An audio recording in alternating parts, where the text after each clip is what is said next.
guys, it's your girl Tubbi of the Nerdy Bird site, rocking with the Antidote.com, bringing you yet another live exclusive right here thanks to the Parlor. This is yours truly, the Antidote DJ, 18th DJ Moose Harris, here in the building with my girl Tubbi and the Antidote.com. It's about to go down. We getting a real treat, y'all. This is an exclusive. My boy Moose is usually on the other side of the conversation, but today we get to pick his brain a little bit.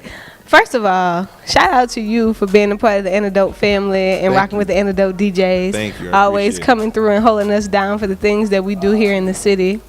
But Urban Flow Stars, that's been your baby for a while now. Yes. We know you as a hip-hop concierge. You kind of keep your hands in everything that is hip-hop, from putting on shows to actually DJing events to being a platform where people can reach out and actually pursue their artistry. You push the music, spins. It's endless, you guys. But Urban Flow Stars, that's been your baby for a while. Yes. Urban Flow Stars, the syndicated radio show, been on the air since August of 2010, so we're approaching a decade in. Yes. The radio show.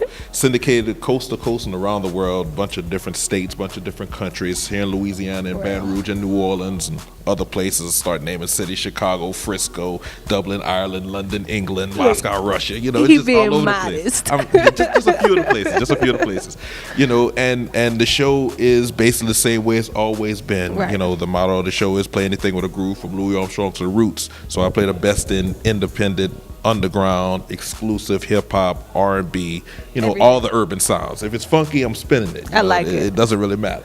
I like it a lot. Now, for people that don't know you, a lot of people are familiar with not only who you are, but what you do. For the people that don't, when it comes to approaching you in regards to having that music put on Urban Flow Source, or even just reaching out to you for advice or platforms, how should artists be contacting you? What procedure should they take in doing so? Well, the easiest way would be the email address, you know, where all the submissions for radio edited music, you know, I take beats from producers and use them for voiceovers, or you know, like music playing in the background now in reference towards the interview. That's what I would do.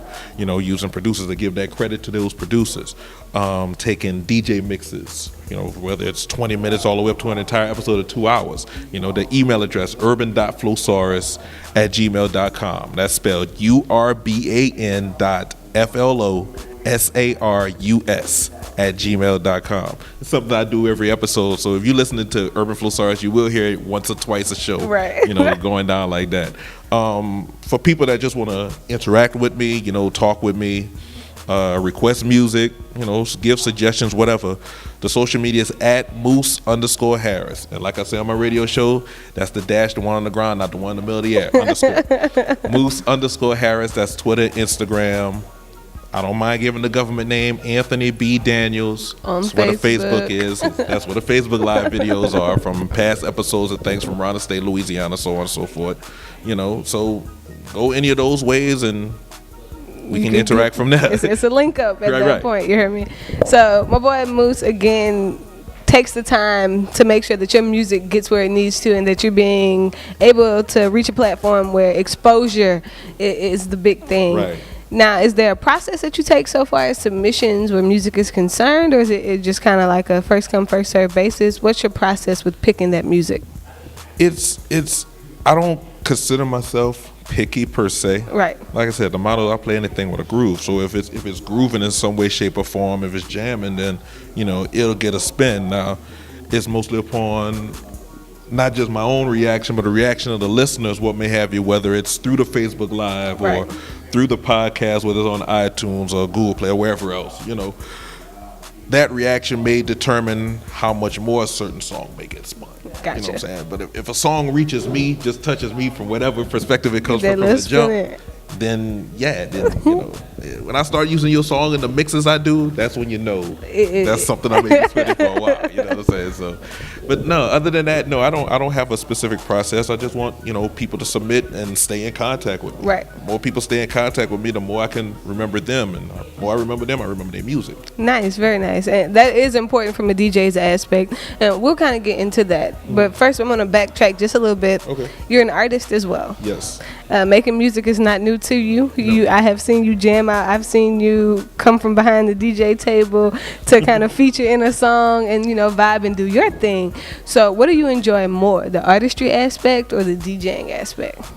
I've gotten to a point in my career where it's kind of both to me now. The aspect of, I guess, in hindsight, thinking since I've been a kid, the point is always being able to have my hand on both sides of the proverbial camera. Right. You know what I'm saying? So, like you said at the beginning, I'm usually on the other side of the camera right now, reference towards the Antidote, or I'm usually on the other side of the microphone when it comes to Earthful Source, but that doesn't mean that I couldn't come out on stage and perform as an artist. Right.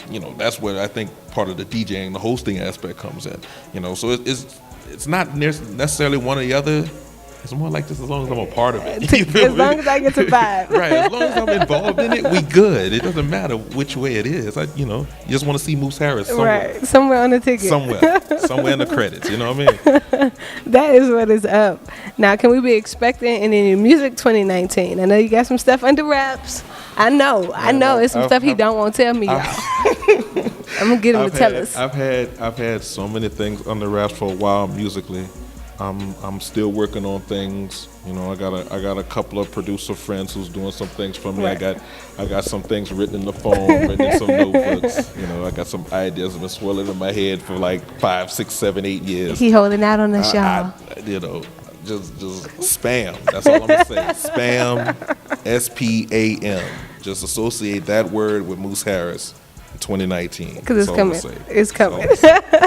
Well, be on the lookout 2019. We have big things coming from Moose Harris, the artist, but Moose Harris, the DJ, the Antidote DJs. Right. You were inducted 2018, came in, really put your spin on things, and were able to help contribute to who we are as an Antidote community. Our DJs work very hard to provide platforms, opportunities, and showcases where your music can be heard, enjoyed, and reciprocated from person to person. Right. But being an Antidote DJ, what is your favorite part of walking into a showcase, walking into a concert, walking into a room, and people going, "Oh, hey, I know you. You're Moose. You're the Antidote DJ, or you're the guy from Urban Flow Stars, or you're the DJ from Laffy." Like, being with the Antidote actually provides me the best opportunity to do something that I hadn't been able to do much with before. Like, I've been to many people's events, right. Just showing up, showing support, in different cities, different states, what may have you. Mostly in Louisiana, but outside Louisiana too. I was just part of that general public. Right. Pay my mission, go check it out, whatever.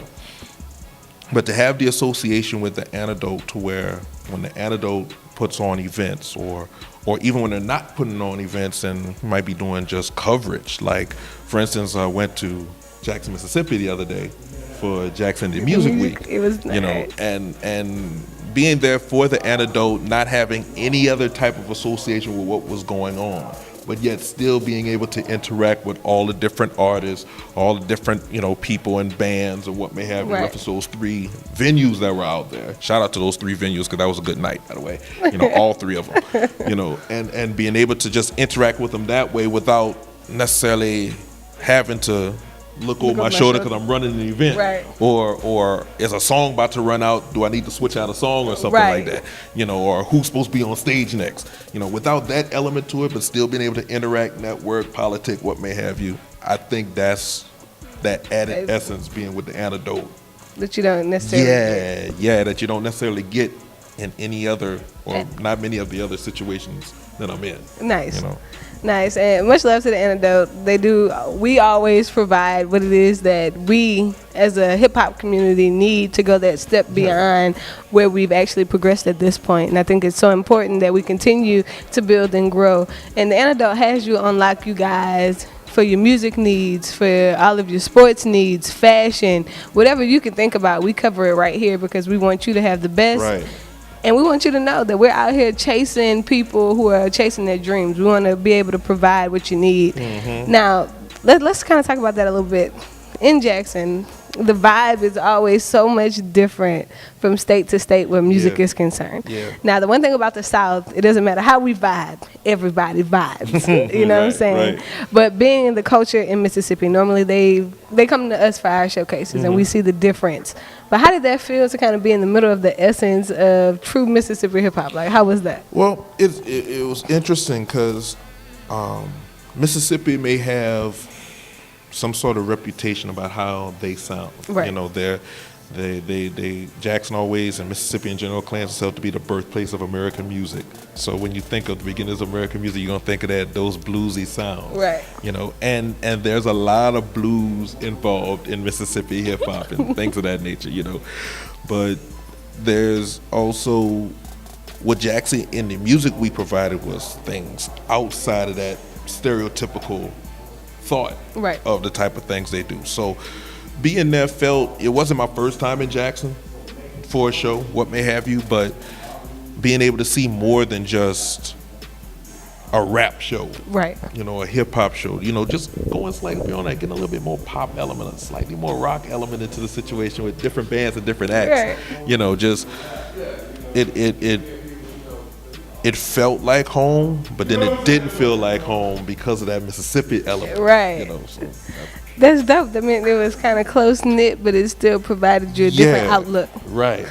It was because, you know, here in Louisiana we come from the jazz / Cajun aspect Right. with music. So the groove is always going to have that The undertones. yeah, those undertones. They have that blues grassroots undertone Nice. in everything. It overall. sways a little bit. Yeah, so it's just a matter of which genre and how much of it comes out. You know, like In that music. there was a handful of artists that I had never heard before that I like now want to hear about. You're gonna hear more. Hopefully they'll get back in contact with me so I can spin them on Urban Sorry.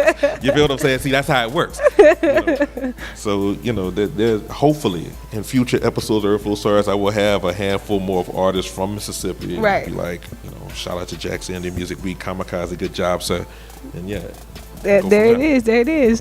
Well, I'm happy you're able to experience that and come back home, and now you have a different outlook, and you're able to kind of reach a different audience and even different artists and provide for them something that you otherwise wouldn't have known if not for that trip Right, down to that right. showcase. Right. So that's really dope.